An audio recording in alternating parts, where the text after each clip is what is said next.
James Blunt is James the Wine Guy. In this video, I'm going to talk about this beautiful Santa Fe-based distillery. This is called Wheeler's Gin. Stay tuned.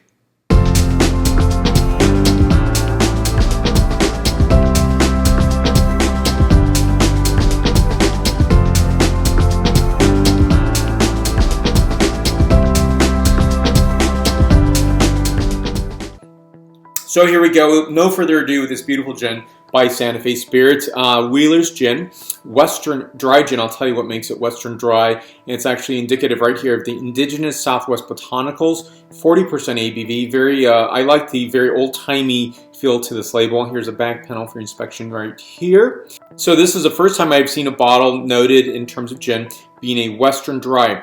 Now that makes it a very unique proposition, and that's because simply, you know, you have your London Dry, you have other New World Dry, other examples of other styles, but the Western Dry is, I think, very indicative and very important in this particular bottle. Important because simply, if you look at a bottle of gin, you can definitely say that juniper is always present, and there's no doubt about that. That's certainly the case here. Otherwise, it could be called gin.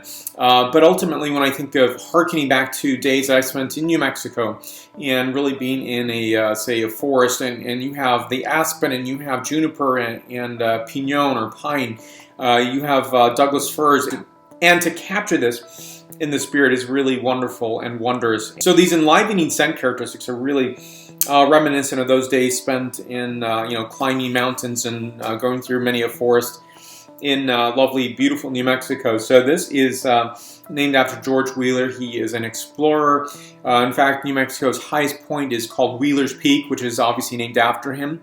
And so I think what makes this indigenous is if you look at the website, I'll put more information down below so you can look at that as well. Looking at the website, it notes that there's a magenta flower utilized from a cactus, and I can only attribute that to prickly pear cactus fruit.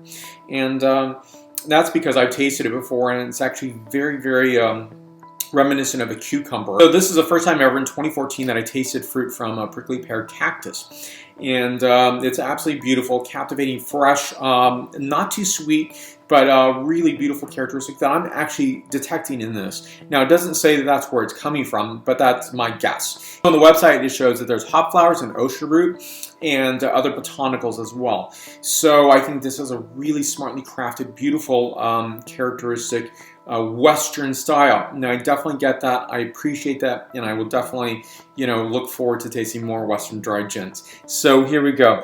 So first, we're going to start off with the scent characterization, flavor profile, and the point score. So in this, I'm getting beautiful notes of, you know, again, that cucumber is really essential to this characteristic, that magenta flower.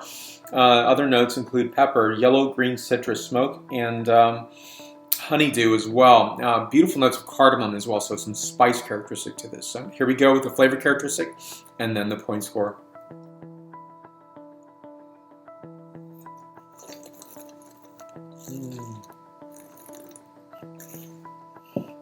Beautiful, absolutely gorgeous. Notes on this include cucumber, cardamom, orange and green citrus zest, white pepper, cinnamon, and a smoky quality of cedar as well. It's absolutely beautiful, captivating.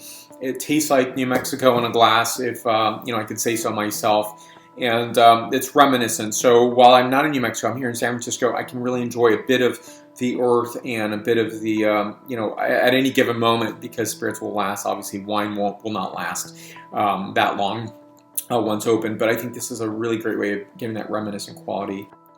So I give this beautiful gin a 9.4 out of my 10.0 scale. Think of this as 94 points out of 100 points.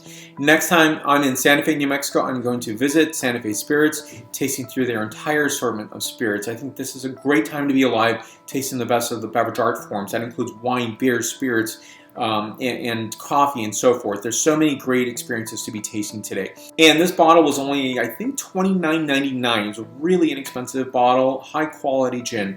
So many more great videos to come, so stay tuned and let's stay connected. And you can list your questions and comments down below. Also, you know, if you want to do that also on many social medias that I participate in, which is Facebook, Twitter, Google+, Pinterest, LinkedIn, as well as Instagram and WordPress. Thank you so much for watching me today. Stay tuned again for more. Salud.